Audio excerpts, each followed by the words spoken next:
11 German soldiers were 40 yards from our foxhole when I started snoring. The sound cut through that frozen Belgian forest like a chainsaw through silk, and it should have gotten every man in my platoon killed. Instead, it saved us all and landed me in front of a court-martial board 3 days later with officers debating whether to shoot me or pin a medal on my chest. December 16, 1944. The Ardennes Forest, 2 miles northeast of Bastogne. We'd been dug in for 4 days, holding a position that command swore was Quiet Sector. Quiet Sector. That's what they called it right up until 250,000 Germans came pouring through the woods in what history would call the Battle of the Bulge. But on that particular night, we didn't know we were about to become part of history. We just knew we were cold, exhausted, and scared. I drew the midnight to 4 a.m. watch, 4th night in a row. Our platoon was undermanned. We'd lost 8 guys in 3 weeks, and replacements weren't coming fast enough. So we were pulling double and triple shifts, trying to keep eyes on a perimeter that kept getting longer as our numbers got smaller. By the time Sergeant Kowalski pointed me toward the western approach and told me to stay alert, I'd slept maybe 6 hours in the previous 72. The cold that night wasn't normal cold. It was the kind that made your teeth ache, made your thoughts slow down and get sticky. I'd wrapped burlap around my boots, stuffed newspaper inside my field jacket, and I was still shaking. The M1 Garand across my lap felt like a bar of ice. Every few minutes I'd flex my fingers, trying to make sure I could still pull the trigger if I needed to. First hour wasn't bad. I kept moving, shifting weight from one foot to the other, rolling my shoulders, blowing into my cupped hands. Movement was the only thing between you and hypothermia. I'd learned that my first week in country, but by hour 2, my body started staging a revolt. My eyelids felt weighted down with lead. The darkness played tricks. Shadows turned into soldiers, then back into shadows. Wind through the pines sounded like whispered German, then like nothing at all. I remember thinking about home, about Brooklyn, about my kid brother Tommy, who was probably asleep in our shared bedroom right then, warm under 3 quilts that our mother had sewn herself. I wondered if he was dreaming, if he ever thought about me, if Mom had told him not to worry because his big brother Frank was smart and careful and would come home safe. I wondered if I was a liar for writing letters that made it sound like everything over here was just fine. That's when it happened. I blinked. Just once. Just to wet my eyes because they'd gone dry from staring into the dark. When I opened them, everything looked exactly the same. The snow, the trees, the black spaces between the trees where Germans might be hiding or might be nothing. So I blinked again. And somewhere between closing my eyes and meaning to open them, I just didn't open them. I didn't dream. 1 second I was blinking, and the next second, Kowalski's boot was connecting with my ribs hard enough to crack bone, and I was on my side in the snow with gunfire echoing through the forest and voices shouting, and I couldn't figure out how I'd gotten horizontal or where I was or what was happening. But before I get to that moment, before I get to Kowalski's face turning purple with rage and the court-martial and everything that came after, I need to back up. Because what happened that night didn't start in Belgium. It started in Brooklyn in a 3rd-floor walk-up on Atlantic Avenue, where I'd spent 19 years learning to sleep through anything. My old man worked the night shift at the Navy Yard, came home every morning around 6, made himself breakfast in our tiny kitchen that shared a wall with the bedroom I split with Tommy, banged pots, ran water, listened to the radio news turned up loud because his hearing was shot from 20 years around heavy machinery. Then he'd sit at the kitchen table and read the paper while he ate, and he'd clear his throat constantly. This wet, rattling sound that vibrated through the walls. Tommy could sleep through all of it. I never could. I'd lie there awake, listening to the sounds of my father's morning routine, watching the sunlight creep across the ceiling, knowing I had maybe 2 more hours before I had to get up for school. So I learned a trick. I learned to go so completely limp, so totally relaxed, that even though I was awake, my body got most of the benefits of sleep. I could lie there not quite sleeping for hours, resting even when rest should have been impossible. The other thing I learned was how to wake up fast. Because sometimes I would actually fall asleep, and I'd need to be up and dressed and out the door for school in 5 minutes. So I trained myself. Soon as I heard my mother's footsteps in the hallway, I could go from dead asleep to fully awake in seconds. No grogginess, no confusion, just instant alertness. That trick served me well in basic training. While other guys struggled to wake up for pre-dawn PT, I could be on my feet and ready before the drill instructor finished shouting. It got me noticed, got me marked as someone who could handle responsibility. By the time I shipped out to Europe, I was already a sergeant, 20 years old with 3 stripes on my arm and 24 men looking to me to keep them alive. If you're still listening to my story, I'd appreciate if you'd hit that like button and subscribe. It means these memories won't be forgotten. But there was another thing I inherited from my old man besides the ability to function on no sleep. I inherited his snoring. The kind of snoring that rattled windows, that made our neighbors bang on the ceiling with a broom handle, that my mother swore could wake the dead. She used to joke that the Luftwaffe could have used my father as an air raid siren. I laughed at that joke right up until I got to Europe and realized that the Luftwaffe was real, and air raids were real, and nothing about any of it was funny. I didn't know I snored. You never know, right? You're asleep. But the guys in my platoon knew. They'd complained about it during our first weeks together, back when we were billeted in England waiting for deployment. I'd gotten assigned to sleep in the corner after Patterson, this kid from Ohio with a baby face and a quick temper, threatened to smother me with my own pillow if I didn't shut up. By the time we got to Belgium, though, everyone was so exhausted that my snoring barely registered. We could sleep through artillery, through supply trucks rumbling past, through the constant low hum of fear that never really went away. My snoring was just more noise in a world that was nothing but noise. Except that night. That particular night, when 11 Germans from the 5th Panzer Army were creeping through the forest toward our position, my snoring was the loudest thing in a 300-yard radius. I found this out later, from interrogation reports. From a German corporal named Klaus Hoffmann, who'd been part of the patrol and who'd gotten left behind with a bullet through his thigh when his unit scattered. The interrogators got him talking, and what he said changed everything. Their patrol had been moving in complete silence for over an hour. They were good, experienced soldiers who knew how to use the snow and darkness, how to move without making sound. Their orders were specific. Locate the American position, get close enough for grenades, hit us hard right before dawn when we'd be at our weakest, then fade back into the forest before reinforcements could arrive. They had our position marked on a map. They knew we were undermanned. Intelligence had told them we'd be easy targets. Hoffman said they'd gotten within 50 yards without us knowing they were there. Said he could see the outline of our foxholes, could count the shapes of sleeping men. Said their lieutenant was signaling for them to spread out and prepare grenades when they heard it. Snoring. Loud. Rhythmic. Unmistakable snoring, coming from what should have been a guard post on our western perimeter. Hoffman said their lieutenant froze, held up a closed fist, the signal to stop and hold position, because that snoring didn't make sense. No soldier would fall asleep on watch during combat operations. It was too stupid, too obvious, too impossible, which meant it had to be bait. Had to be someone pretending to sleep, trying to lure them in close so hidden machine guns could cut them down. So they held position, whispered arguments in German about whether it was a trap or whether someone had actually been dumb enough to fall asleep. While they were debating, Patterson woke up to take a piss. He'd been sleeping in a foxhole about 20 yards behind where I was supposed to be watching. He climbed out, still half asleep, fumbled with his fly in the dark, and he heard voices, German voices, close enough that he could hear individual words even though he didn't speak the language, close enough that he could tell there were multiple people. He looked toward where I should have been standing guard and didn't see anyone, just dark trees and snow. Patterson's young, but he's not stupid. He buttoned up fast and moved quiet as he could back to where Kowalski was sleeping, shook him awake. Kowalski came alert instantly. Good sergeants always do, and Patterson whispered 2 words. Germans. Close. Kowalski didn't ask questions, didn't waste time being surprised. He started moving through the foxholes, waking guys up with a hand over their mouths so they wouldn't make noise, used hand signals to position them, to get rifles pointed toward the western tree line. The whole thing took maybe 90 seconds. We went from a platoon of sleeping men to a platoon of soldiers ready to fight without anyone firing a shot or raising their voice above a whisper. The Germans heard the movement, heard the sound of men shifting position, of equipment being readied. Their element of surprise was gone. Hoffman said their lieutenant made a split-second decision: open fire and try to overwhelm us with the initial volley, or retreat and look for a better opportunity. He chose to fight. The firefight lasted maybe 3 minutes. It felt longer when I heard about it later, but 3 minutes is what everyone agreed on.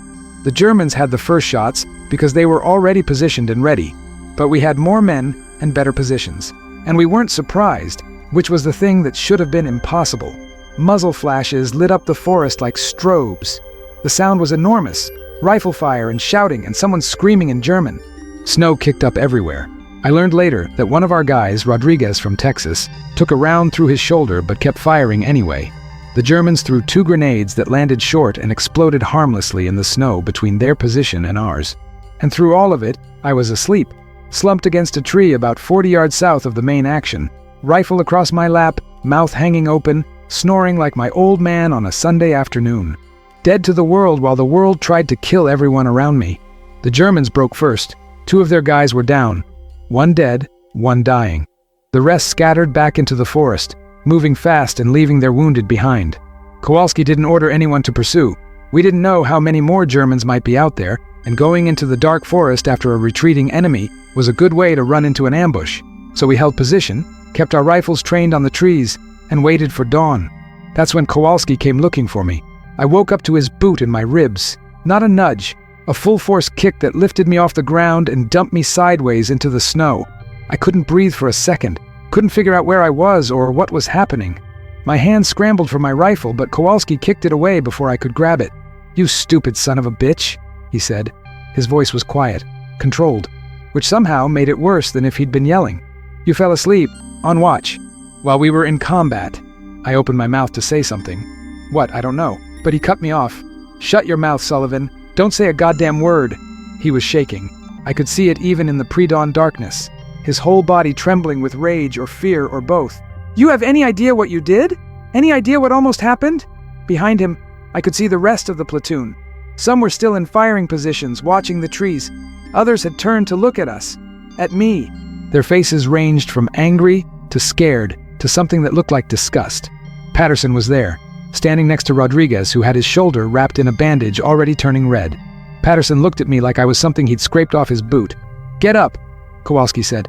"We're going to Company HQ. Captain Morrison's going to want to hear about this." I stood up. My ribs screamed where he'd kicked me. Snow had gotten inside my jacket, down my pants. I was shaking from cold and fear and shame. I wanted to explain, wanted to say something that would make this better, but there was nothing to say. I'd fallen asleep on watch. During combat, while men were depending on me, there was no excuse for that, no explanation that mattered.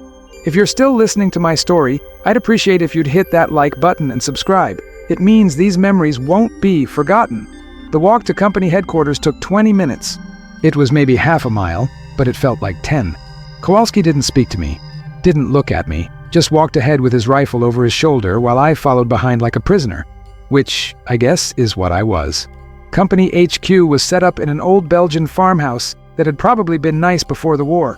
Now it had shell damage on one wall, and most of the windows were blown out. Captain Morrison was inside with his executive officer and a couple of runners. They'd been up all night, too. There were coffee cups everywhere, and maps spread across a table, and everyone had that hollowed-out look that comes from too many days without real sleep. Morrison looked up when we came in. He was West Point. Everything by the book. One of those officers who believed the military ran on discipline and regulations. I'd respected him before that morning. He was fair, didn't waste lives, listened to his sergeants. But I knew just from the way he looked at me that fairness wasn't going to enter into this. "Sergeant Kowalski," he said. "Report." Kowalski laid it out. Short, factual, no emotion.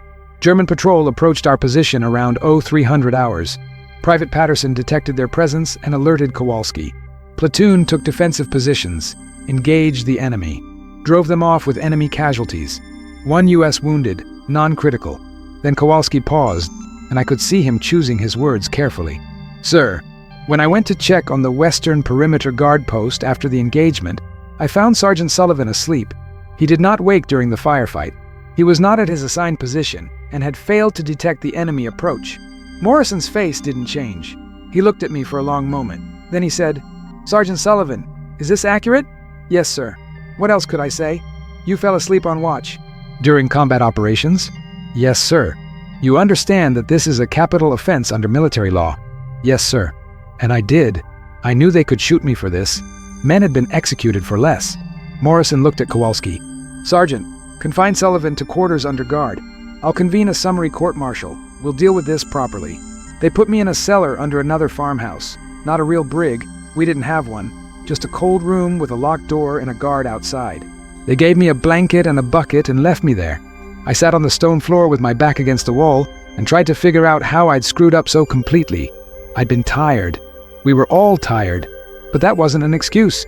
Tired was just the baseline condition of being a soldier. You learned to function tired. You learned to stay alert when your body wanted to shut down. That was the job, and I'd failed at it in the worst possible way. But what kept running through my head wasn't the fear of execution or disgrace. It was the faces of the guys in my platoon. The way they'd looked at me. Like I'd betrayed them. Like I'd proven I couldn't be trusted. These were men I'd fought beside for months. Men I'd shared foxholes with, split rations with, kept alive, and who'd kept me alive. And in one night, I'd lost all of that. Even if they didn't shoot me, even if I only got busted down to private and transferred out, I'd lost something I could never get back. I spent 3 days in that cellar before the court-martial. 3 days alone with my thoughts and my shame. The guard brought food twice a day. Cold rations, nothing special, but I barely touched it. Mostly I just sat there replaying that night in my head, trying to find the moment where I could have done something different. The court-martial was held in the same farmhouse where Morrison had his headquarters. They'd set up a proper military tribunal. 3 officers sitting at a table, a stenographer, my appointed defense counsel who was a lieutenant I'd never met before. Morrison presided. The whole thing felt surreal, like watching it happen to someone else. Kowalski testified first, repeated everything he'd told Morrison before, adding details, times, positions, sequence of events. He didn't embellish. Didn't need to. The facts were damning enough on their own. When the prosecutor, a captain from battalion, asked if there was any possible explanation for my failure besides falling asleep, Kowalski said no. Said I'd been snoring when he found me. Said it was unmistakable. Patterson testified next. Described hearing German voices, not seeing me at my post, alerting Kowalski. His testimony was short and factual. He didn't look at me while he spoke. Rodriguez testified from a chair because of his shoulder wound. Confirmed the sequence of events. Said if Patterson hadn't woken up when he did, the Germans would have been on top of us before we knew they were there. Said we'd have taken massive casualties, maybe been wiped out entirely. 3 other guys from the platoon testified, all saying variations of the same thing. Sullivan fell asleep. We could have all died. He needs to face consequences. My defense counsel tried. He really did. He brought up my service record. 6 months in combat, previously spotless. He talked about the conditions we were operating under, understaffed, exhausted, inadequate supplies. He argued for clemency based on my prior reliability, but his heart wasn't in it. We both knew I was guilty. The only question was what they'd do to me. When it was my turn to speak, I kept it short. I told them I'd fallen asleep. I didn't mean to, but I had. I knew it was wrong. I knew I'd endangered my platoon. I accepted responsibility for what I'd done and for whatever consequences they decided I deserved. That was it. No excuses, no begging for mercy. Just the truth. The tribunal deliberated for about 30 minutes. I sat there with my defense counsel at a table, not talking, just waiting. I tried to prepare myself for whatever was coming. Execution seemed unlikely. They needed every soldier they had. But reduction in rank, confinement, transfer, dishonorable discharge, all of that seemed not just possible, but likely. When they came back, Morrison read the verdict. Guilty of dereliction of duty under Article of War 75. Sentence, reduction in rank to private, 30 days confinement, transfer to another unit after confinement was served. I felt relief and shame in equal measure. They weren't going to shoot me, but they were making it clear that I'd betrayed the trust put in me, and there was no coming back from that. They took me back to the cellar, same room, same guard, same cold stone floor. 30 days seemed like forever. 30 days alone with nothing to do but think about what I'd lost. But on day 4, something changed. The guard brought my meal, cold beans and stale bread, but instead of just leaving it and going, he stayed. Looked uncomfortable, like he wanted to say something but wasn't sure he should. "Sullivan," he finally said. "You heard about the German prisoner?" I hadn't heard anything. I'd been locked in a cellar for 4 days. They captured one during your firefight. Wounded guy his patrol left behind. Intel's been questioning him. I didn't say anything. Didn't know why this mattered. He told them something interesting, about why his patrol didn't attack when they were supposed to. The guard paused. Said they heard snoring from a guard post. Thought it was a trap, so they held back. That's when your guy Patterson spotted them. I still didn't understand what he was telling me. If you're still listening to my story, I'd appreciate if you'd hit that like button and subscribe. It means these memories won't be forgotten. "Sullivan," the guard said slowly. "They heard you snoring. The Germans. They thought it was bait. That's why they didn't hit you when everyone was asleep. That's why Patterson had time to wake everyone up. Your snoring saved your platoon." I sat there trying to process this. It didn't make sense. I'd fallen asleep. That was bad. That was inexcusable. The fact that something good came out of it didn't change the fundamental failure. But apparently it changed things for the officers. Because 2 hours later, the guard came back and told me Captain Morrison wanted to see me. They brought me up to HQ again. Same room, same table, but this time it was just Morrison and 2 other officers I didn't know. a major from division and a colonel from regiment. The colonel was reading through a file. I recognized it as the interrogation report. "Private Sullivan," the colonel said, and I registered the demotion in how he addressed me. "I've been reviewing the intelligence gathered from the German prisoner, Corporal Klaus Hoffmann, 5th Panzer Army. Are you aware of what he told our interrogators?" "I heard something about it, sir, about snoring. Corporal Hoffmann states that his patrol was in position to attack your unit with grenades and small arms fire. They had achieved complete surprise. Their orders were to inflict maximum casualties and withdraw. Hoffmann estimates, based on your unit's disposition and his patrol's positioning, that you would have sustained 60 to 80% casualties if they'd attacked as planned." 60 to 80%. That was 15 to 18 men, out of 23. I felt sick. "However," the colonel continued, "Hoffmann states that his patrol commander, Lieutenant Ernst Keller, heard what he described as unmistakably loud snoring coming from your assigned position. Lieutenant Keller determined this was suspicious. He believed no soldier would genuinely fall asleep on watch during combat operations and concluded it must be a deliberately employed auditory bait to draw his patrol into a prepared ambush. He ordered his men to hold position while they assessed the situation. During this delay, your platoon was alerted to their presence and able to mount an effective defense. The German patrol suffered casualties and was forced to withdraw." The colonel closed the file and looked at me directly. "Private Sullivan, you committed a serious breach of military discipline by falling asleep on watch. You were properly tried and convicted. Your sentence is appropriate given the nature of your offense. However, the inadvertent result of your failure was that your platoon survived an attack that would likely have decimated it. This presents an unusual situation." Morrison spoke up. "The question we're grappling with is whether the outcome changes our assessment of your culpability or your sentence." The major from division shook his head. "It shouldn't. Discipline is discipline. You can't excuse failures just because they accidentally produce positive results. That way lies chaos. But you also can't ignore context," the colonel said. "If we transfer Sullivan to another unit in disgrace, we're sending him away from men he saved. Accidentally or not, those men are alive because of him." "They're alive despite him," the major countered. "Despite his failure to do his duty. We start making exceptions like this. We undermine the entire disciplinary system."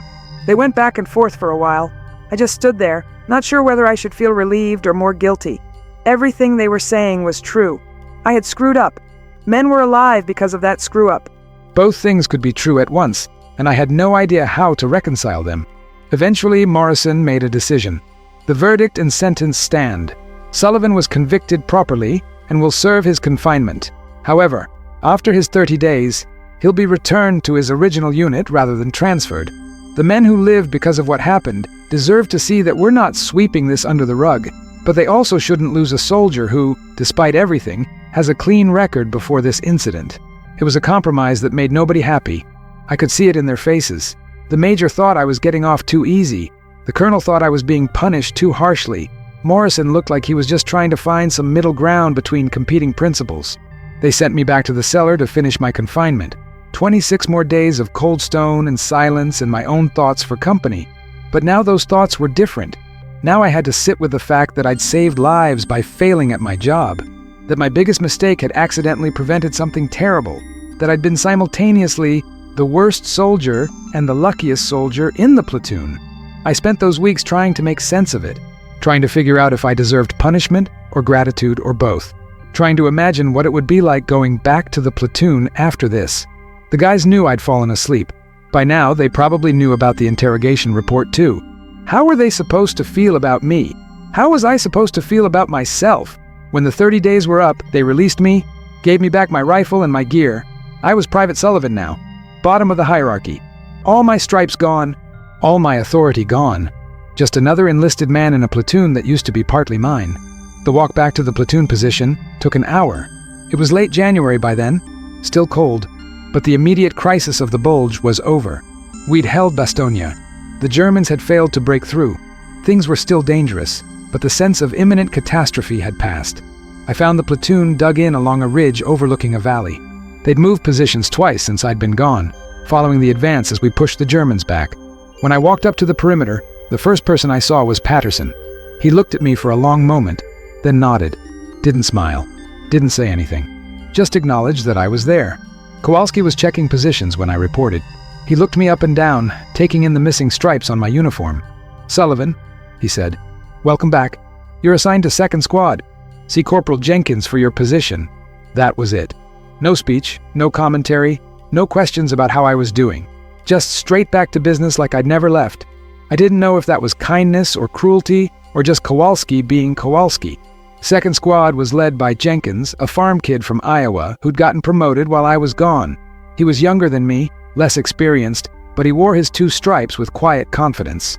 He assigned me to a foxhole with Rodriguez, who'd recovered from his shoulder wound and was back on duty. Rodriguez and I didn't talk much that first day. We just worked, improving our position, checking our ammunition, eating cold rations in silence. It wasn't hostile exactly, more like cautious, like we were both trying to figure out what the rules were now.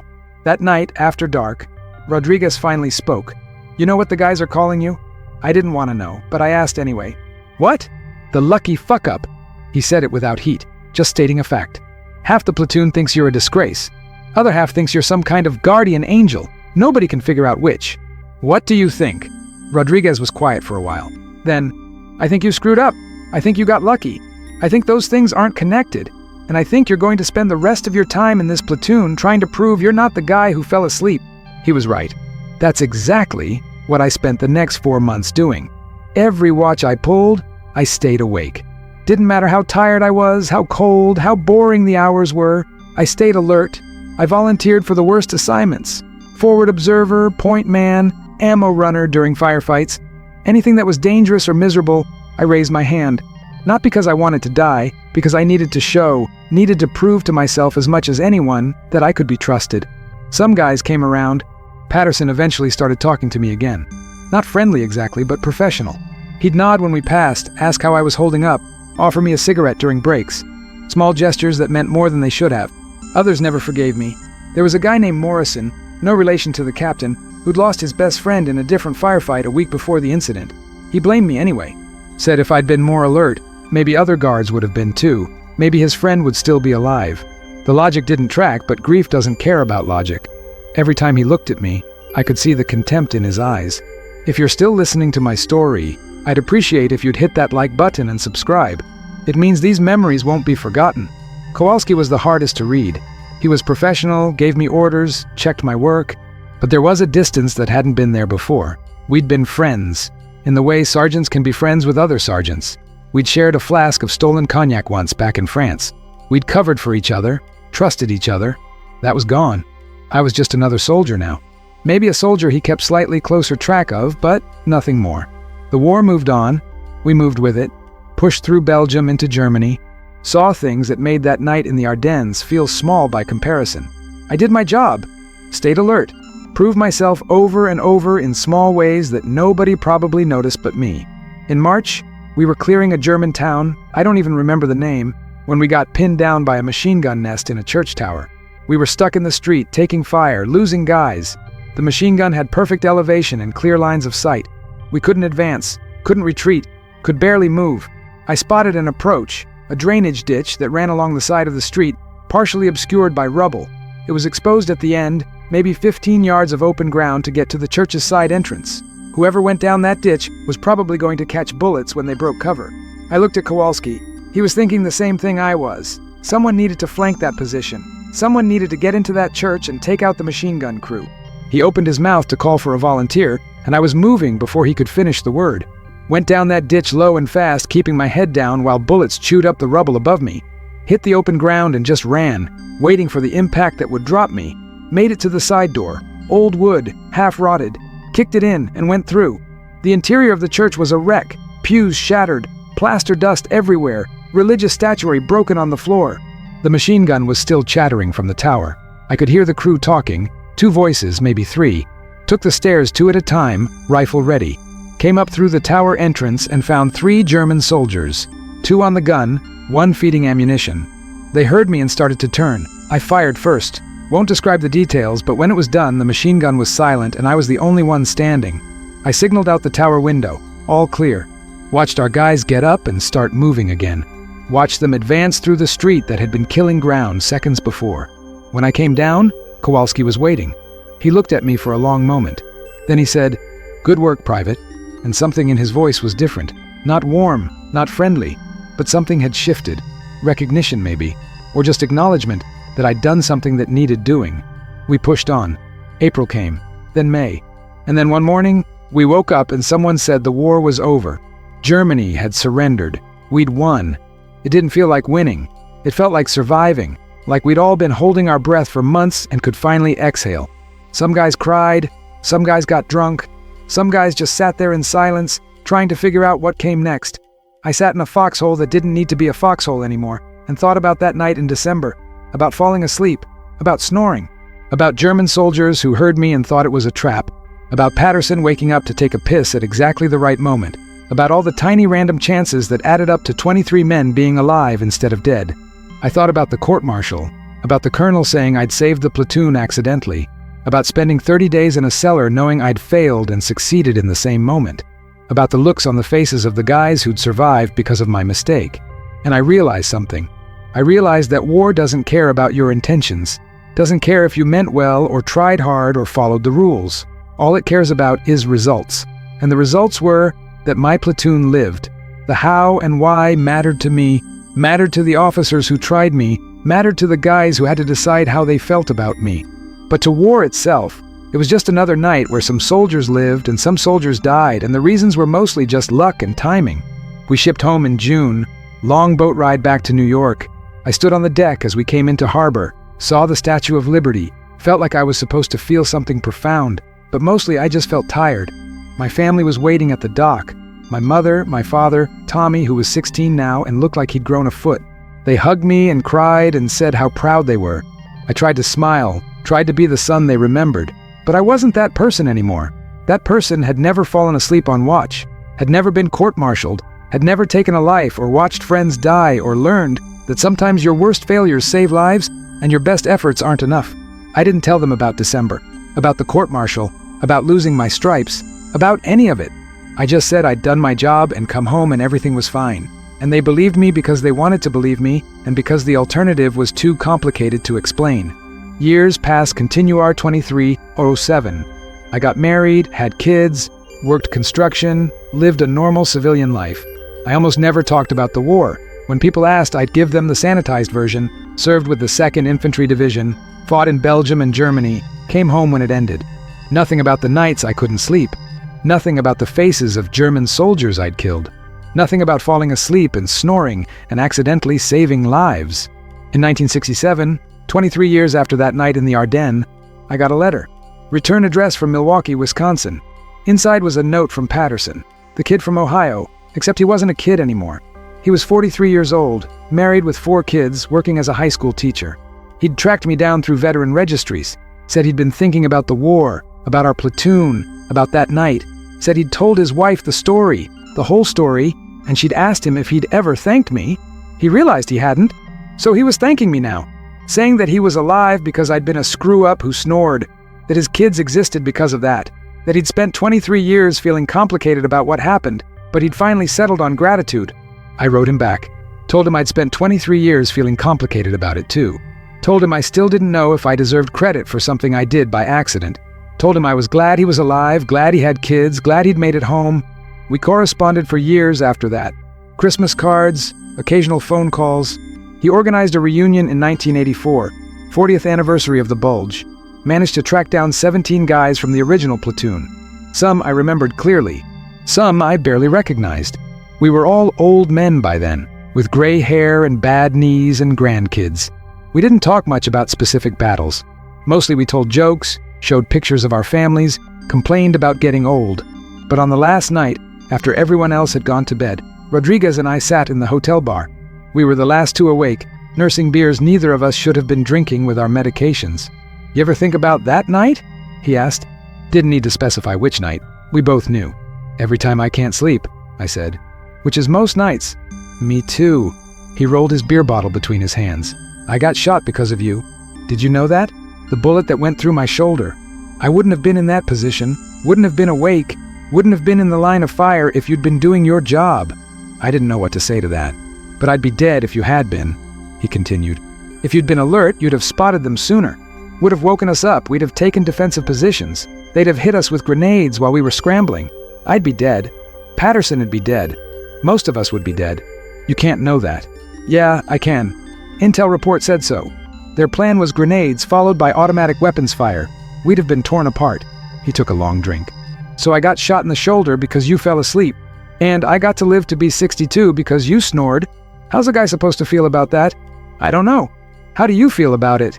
If you're still listening to my story, I'd appreciate if you'd hit that like button and subscribe. It means these memories won't be forgotten. Rodriguez thought about it for a while. Grateful, he finally said. I'm grateful. Doesn't mean you didn't screw up. Doesn't mean I wasn't right to be mad at you.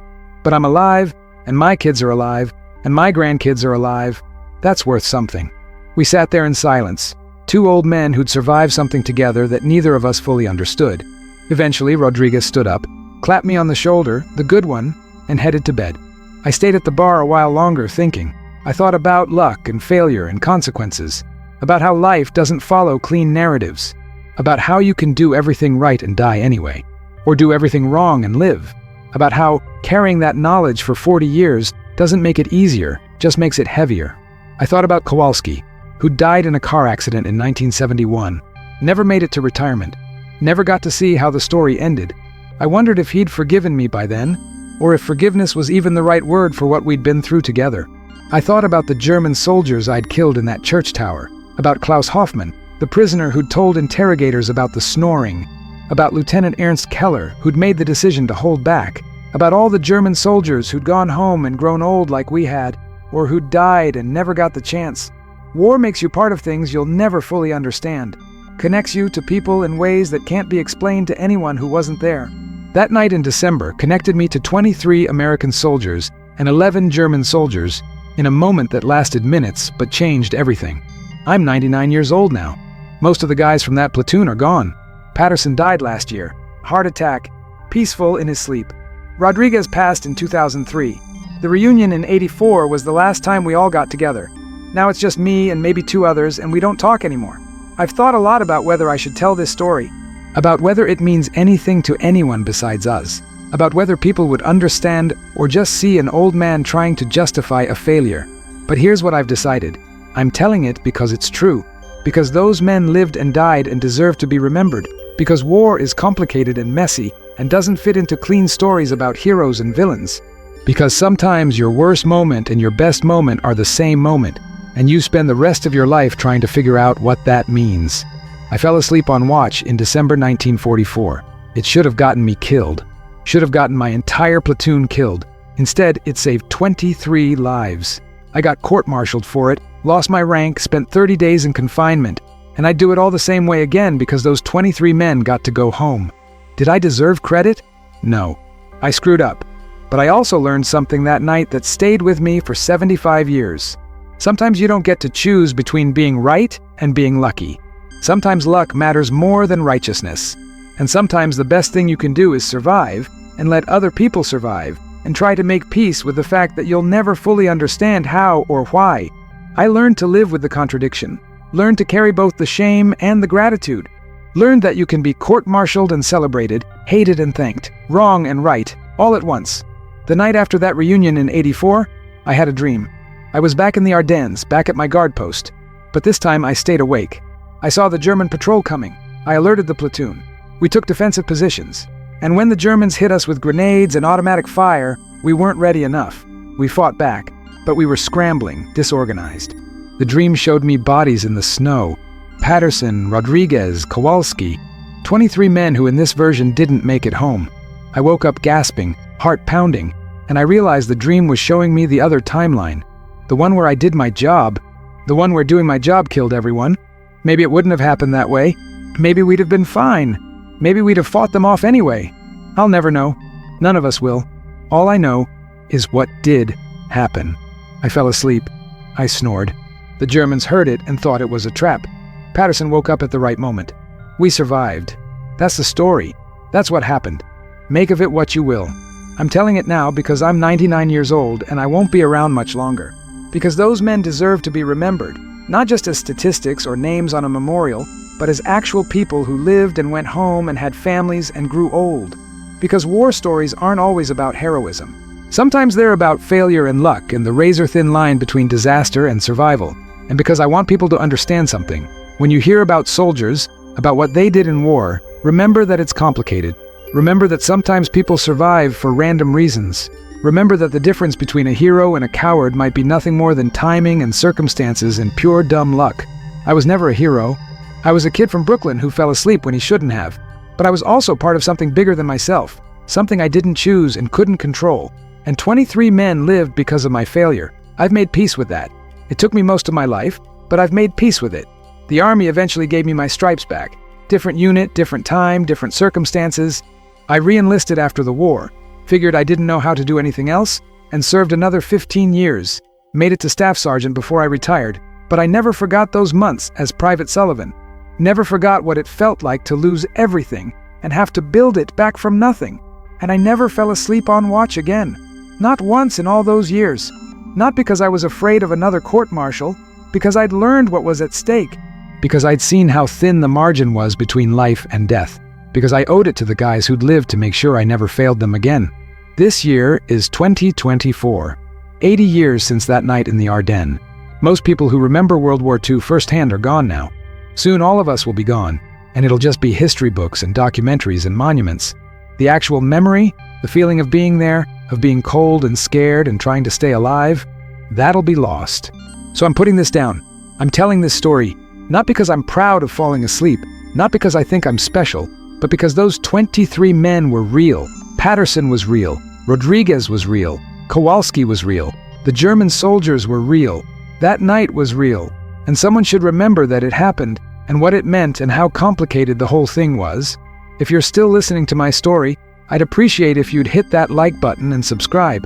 It means these memories won't be forgotten. My wife asks me sometimes why I still think about it. It's been 80 years, she says. You served honorably. You came home. You built a good life. Why can't you let it go? I tell her I have let it go. I've lived a full life. I've been happy. I've had children and grandchildren and great-grandchildren. I've laughed and loved and made peace with most of my demons. But that night is part of me. It's woven into who I am. Every time I close my eyes to sleep, I remember what it felt like to wake up to Kowalski's boot in my ribs. Every time I hear someone snoring, I remember German soldiers standing in the snow trying to decide if it was a trap. Every time I see snow falling, I'm back in the Ardennes with a rifle across my lap and 23 lives depending on me staying awake. You don't forget things like that. You learn to carry them. You learn to live with them. But you don't forget. I got a letter last month from Patterson's daughter. She'd found my address through Veterans Services. She wanted me to know that her father had told her the story before he died, about the night I fell asleep, about how he'd woken up to take a piss and heard German voices, about how it all played out. She said he always credited me with saving his life, said he'd told her that 100 times over the years, said she wanted to thank me herself. I wrote her back, told her I didn't deserve thanks, told her I'd failed at my duty and got lucky, told her that her father was the real hero. He's the one who stayed alert enough to hear danger and smart enough to respond correctly. Told her I was glad he'd lived long enough to be her father. But I also told her something else. I told her that her father's gratitude meant more to me than she could know, that carrying the weight of that night for 80 years had been hard, but knowing that good men had lived because of it made the weight bearable, that her existence, her life, her children, all the people who came after, was part of the strange gift that came from my failure. She wrote back and said her father had 4 children, 12 grandchildren, and 6 great-grandchildren, 22 people who existed because he'd survived that night, and he was just one of 23 men. She'd done the math. Hundreds of descendants from the men in that platoon. Hundreds of lives that happened because I snored. I never thought about it that way before. I'd always focused on what I did wrong, on the court-martial, on the shame. But she was right. There were hundreds of people walking around today who wouldn't exist if that night had gone differently. Children, grandchildren, great-grandchildren, whole family trees that grew from the accident of my failure. That's what I mean when I say it's complicated. I failed. I got lucky. Men lived. All of those things are true at once, and trying to untangle which matters most is impossible. I'm telling this story now because I'm at the end. I can feel it. The way old men feel these things. I won't see another winter, maybe not another autumn. My time is close. And I want someone to know, want someone to remember. Want someone to understand that war is random and terrible, and sometimes the heroes are just people who got lucky, and the cowards are just people who got unlucky, and none of it makes sense when you try to tell it years later. I want people to remember Patterson, who heard danger and responded. I want people to remember Rodriguez, who took a bullet and kept fighting. I want people to remember Kowalski, who held that platoon together through hell. I want people to remember all 23 men who lived that night and went home and had lives. And I want people to remember that I fell asleep, because that's part of the story too. The failure is as important as the survival. You can't separate them. You can't clean it up and make it neat. It's messy and contradictory and true. I've made my peace with it. Took me most of a lifetime, but I got there. I failed and men lived. I was court-martialed and vindicated. I lost everything and gained something I never expected. I learned that sometimes you don't get to choose your role in history. Sometimes history just happens to you, and you have to figure out how to live with what comes after. So that's my story. That's what happened in December 1944. That's what I've carried for 80 years. That's what I'm leaving behind when I go. If you're still listening to my story, I'd appreciate if you'd hit that like button and subscribe. It means these memories won't be forgotten. The last thing I want to say is this. If you know a veteran, ask them their story. Not the heroic parts, not the medals and commendations. Ask them about the moments that don't make sense. The times things went wrong but turned out right. The failures that they still think about decades later. The complicated truths that don't fit in neat narratives. Because those are the real stories. Those are the ones that matter. Those are the ones that show what war actually is. Not glory and heroism, but chaos and luck and people trying their best and failing and succeeding and never being quite sure which is which. I fell asleep on December 16, 1944. Everything else followed from that. The court-martial, the survival, the life, the guilt, the gratitude, all of it traces back to one moment of failure. And I've spent 80 years learning to live with the fact that my worst moment was also somehow my most important moment. That's war. That's life. That's the truth that no one tells you until you're too old to do anything with it except pass it on. I'm passing it on now. To you, to whoever's listening. Remember that it happened. Remember that it was complicated. Remember that 23 men lived and it mattered, and the reasons were stranger than anyone could have predicted. Remember that failure and success aren't always opposites. Sometimes they're the same thing, seen from different angles. And sometimes the best you can do is survive and help others survive and accept that you'll never fully understand how or why. That's what I learned in the Ardennes in December 1944. That's what I've carried for 80 years. That's what I'm leaving behind. Thank you for listening. Thank you for remembering. Thank you for letting an old man tell his story one last time before he goes. That night in the snow, the cold, the fear, the sound of my own snoring echoing through the forest. I'll carry that into whatever comes next. It's part of me now, part of who I became, part of what I learned about being human in the middle of something inhuman. And if there's anything else, anything beyond this life, I hope I get to see them again. Patterson and Rodriguez and Kowalski and all the others. I hope I get to tell them what their lives meant, what their survival meant, what it meant to me to know they made it home. I hope I get to say thank you, and I hope they understand why I'm thanking them, not for forgiving me, but for living, for going home, for having families and lives and decades that they wouldn't have had if things had gone differently. That's enough. That's all I have. That's the story. I fell asleep. I snored. Men lived. I got court-martialed. And somehow, in ways I'll never fully understand, it all worked out to mean something. That's my war. That's my service. That's my truth. Remember it. Pass it on. Don't let it disappear with me. That's all an old soldier can ask.